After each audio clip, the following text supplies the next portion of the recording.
Fala galera, saudações vascaínas, começando mais um vídeo aqui no canal. Eu sou o Juninho, você está no canal Machão da Gama para mais um giro de notícias, a primeira edição dessa segunda-feira, a primeira edição da semana, começando mais uma semana e como eu sempre faço às segundas-feiras, desejo a você uma ótima semana, que essa semana você consiga realizar todos os seus sonhos, todos os seus objetivos, né? No trabalho, na vida pessoal, na vida amorosa, enfim, que essa semana seja uma das melhores da sua vida. Vamos aqui começar a semana falando de Vasco, já começo aqui falando de uma ótima notícia para você, uma excelente notícia, não tem mais jogo do Vasco esse ano, né? O Vasco não joga mais esse ano, meu amigo. Agora todo mundo vai ter o domingão de paz, vai ter um final de semana tranquilo, não tem mais estresse com o Vasco em campo esse ano. O último jogo realmente foi o de ontem contra o Londrina e claro que o Vasco terminou o campeonato de uma forma melancólica. Então vamos aqui, né, atualizar as informações sobre o Vasco, informação aí sobre o novo treinador, falar um pouquinho também do Jorge Salgado, né, que mais uma vez se escondeu, mais uma vez sumiu, né, não conversa com os jornalistas, é impressionante, né, a omissão desse presidente. Tudo isso depois da vinheta. Antes da vinheta eu conto com você deixando aquele like, o primeiro like da semana. O like é muito importante na divulgação do vídeo. Eu sei que você está chateado, mas o like é importante. Se inscreva se você não for inscrito e a vinheta rodou.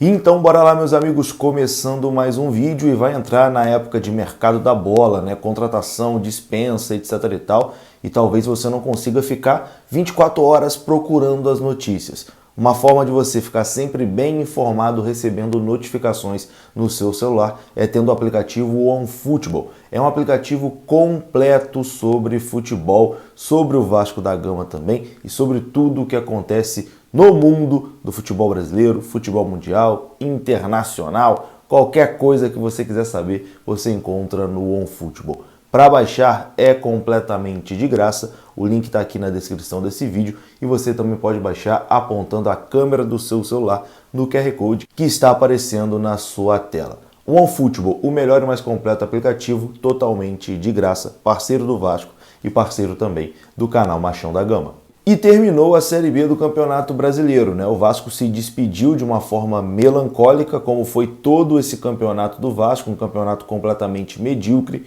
uma equipe completamente medíocre, uma equipe que envergonhou durante toda a temporada o torcedor vascaíno, uma equipe que não tem a menor condição de vestir a camisa do Vasco, né? Uma equipe, enfim, a pior da história do Vasco, com toda certeza. O pior time da história do Vasco, o time mais vagabundo da história do Vasco, o time que mais fez raiva no torcedor vascaíno e apresentou o pior resultado esportivo da história do Vasco da Gama. Após a derrota por 3-0 para o Londrina na rodada final da Série B, o Vasco terminou a competição na 10ª colocação. O Vasco terminou a Série B na 10ª colocação. O Vasco terminou o campeonato a 6 pontos do Z4, a zona de rebaixamento, para a Série C e a 15 pontos do G4. 15 pontos do G4, da zona de acesso, e a 6 pontos da zona do rebaixamento. Ou seja, o Vasco ficou mais perto de cair para a Série C do que de subir. O Vasco teve a segunda pior defesa do Campeonato Brasileiro Série B. Então é um resultado esportivo que é uma vergonha, que não tem explicação, não tem desculpa. O maior vexame da história do Vasco foi essa temporada de 2021, protagonizada por esses jogadores e por essa diretoria que é completamente omissa. E digo mais, se tem aí mais 3 rodadas dessa Série B, o Vasco seria rebaixado. Ainda bem que acabou essa Série B, ainda bem que acabou a temporada, porque se tem mais 3 rodadas o Vasco cai. Se a gente não tem aquele espasmo, vamos dizer assim, quando chegou o Nenê e o Fernando Diniz, que o Vasco conseguiu 3 vitórias em 5 jogos, o Vasco teria sido rebaixado. Porque a campanha do Vasco no segundo turno foi uma campanha de time rebaixado. O Vasco, o campeonato do Vasco foi um campeonato de brigar para não cair para a Série C e não um campeonato de acesso. Uma vergonha, meu amigo, sem tamanho, sem tamanho. E após mais esse vexame, mais uma vez o presidente do clube, Jorge Salgado, não conversou com os jornalistas. Eu queria entender qual o medo que o Jorge Salgado tem dos jornalistas, qual o medo que ele tem do torcedor do Vasco. Por que ele quis ser presidente do Vasco? Por que ele quis tanto ser presidente do Vasco? Justiça, enfim, toda a confusão da eleição que todo mundo sabe. Enfim, por que ele quis tanto ser o presidente do Vasco se quando tem que exercer o papel de presidente, de falar com a imprensa, de falar com a torcida, de dar satisfação, se ele simplesmente se esconde embaixo da mesa, se ele não fala, se ele tem medo? Por quê? Eu não consigo entender de verdade. Ontem ele até falou, né? Ele deu um pronunciamento, uma coisa constrangedora aqui também, tá? Uma coisa constrangedora, com a internet pífia, um clube de futebol do tamanho do Vasco. Que estrutura é essa, meu amigo? Que estrutura é essa? Uma internet, parecia que estava no 3G do celular, travando toda hora. E ali ele daria um pronunciamento ao vivo, mas só ele falando só. Ele não seria aberto à pergunta dos jornalistas. Por que ele tem tanto medo dos jornalistas? Que pergunta que ele tem medo de responder dos jornalistas?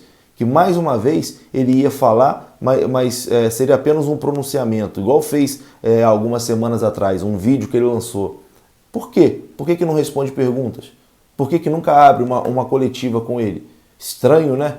Esquisito, né? E aí, ontem, com a internet horrível, né? Acabou que esse pronunciamento foi muito curto, né? Foi bastante pequeno e acabaram usando a questão da internet ruim como muleta para ele não falar, como desculpa para ele não falar. Porque se ele quisesse falar, se ele quisesse conversar com os jornalistas, se ele quisesse dar alguma satisfação para o torcedor do Vasco, se ele quisesse dar alguma satisfação para a imprensa, ele daria um jeito de falar quando chegasse no hotel. No hotel vai ter uma internet boazinha, montava uma estrutura lá, podia ser 10 horas da noite, 11 horas da noite, meia-noite, ia ter gente para escutar. Tenho certeza que ia ter gente para escutar. Se tivesse a boa vontade de falar, daria um jeito e daria entrevista em outro lugar. Mas não quer falar, não quer falar, quer se esconder, quer continuar omisso, como sempre foi. Está sendo o pior presidente da história do Vasco. Esse carimbo está ficando na testa dele, de pior presidente da história do Vasco. Eu realmente não consigo entender o medo que Jorge Salgado tem de falar com o torcedor do Vasco, de falar com a imprensa. Não consigo entender, não consigo entender. Não sei se ele é muito mal assessorado, de verdade não sei. Eu sei que está tudo errado, inclusive esse comportamento dele e da comunicação do clube de não falar com o torcedor. Machucaram o torcedor do Vasco a temporada toda, trataram o torcedor do Vasco como otário a temporada toda. E nem um pedido de desculpas, a humildade de reconhecer o erro, eles tiveram. Nem isso eles tiveram. Acham que o torcedor do Vasco é otário. Enfim, complicado. Daqui a pouquinho eu vou falar do Zé Ricardo aqui também, que provavelmente será o novo treinador do Vasco, deve chegar essa semana Zé Ricardo e Ricardo Gomes. Mas antes, tá terminando esse mês, né? O mês chegando ao fim, amanhã é o último dia do mês, e vamos aqui para as últimas chamadas para você participar do nosso sorteio em parceria com a 1xBet. Você vai aqui no comentário fixado desse vídeo, tem o link da 1xBet, você clica nesse link, faz um pequeno depósito lá de qualquer valor, tira um print do comprovante do seu depósito e envia para o e-mail que está no comentário fixado. Você, com o print do seu comprovante, enviando para o e-mail, você ganha um cupom para participar do sorteio valendo 3 camisas oficiais do Vascão. Além disso, o dinheiro que você coloca no site da 1xBet fica para você fazer a sua fezinha lá no site, em qualquer jogo, qualquer campeonato, enfim, fica à vontade lá. E você ajuda aqui no canal, né? O 1xBet é um parceiro aqui do canal e você fazendo isso, além de concorrer às 3 camisas, você ajuda aqui no canal Machão da Gama. Muita gente pergunta, pô Juninho, tenho vontade de ajudar no canal, quero fazer um Pix, sei lá, não precisa de nada disso. Você vai aqui no comentário fixado, faz o seu pequeno depósito, o dinheiro fica para você e você ainda participa do nosso sorteio, valendo 3 camisas oficiais do Vascão e você ajuda muito aqui o canal. Tô te esperando, beleza? O sorteio acontece nessa semana e você tem hoje e amanhã para enviar o seu comprovante. E bom, vamos aqui para a parte final do vídeo falar de Zé Ricardo. Falar de Zé Ricardo porque após essa campanha vexatória do Vasco na Série B do Campeonato Brasileiro, o Vasco vai iniciar sua reformulação no futebol, que já era para estar acontecendo há muito tempo, mas a expectativa é que nessa semana os primeiros nomes já sejam anunciados. E a informação que surgiu ontem à noite é de que o nome de Zé Ricardo está muito próximo de ser anunciado, que as conversas estão bem avançadas, a conversa estaria sendo tratada pelo próprio presidente do clube, Jorge Salgado, e a conversa com o Zé Ricardo estaria bem adiantada. Estaria ali em 99% de chance de acontecer. A possibilidade do Zé Ricardo ser o treinador do Vasco nessa temporada de 2021 é muito grande. Então a expectativa é que nessa semana o Vasco anuncie o Ricardo Gomes como membro do departamento de futebol e também o Zé Ricardo para treinador de futebol. O Vasco também mira o Anderson Barros do Palmeiras. Não sei se o título do Palmeiras, o Abel Ferreira elogiou bastante o Anderson Barros, né? Então, não sei se o Anderson Barros, depois desse título, a Leila vai mudar de ideia, vai querer manter o Anderson Barros, porque ele estava praticamente fora do Palmeiras. Mas a situação do Zé Ricardo e do Ricardo Gomes estão bem adiantadas e o Vasco, ainda no início dessa semana, deve aí anunciar o seu novo diretor de futebol e também o seu novo treinador. Eu vou ficando por aqui. Se você gostou do vídeo, deixa o like que é importante, se inscreva aqui no canal. Saudações vascaínas, até a próxima, fui!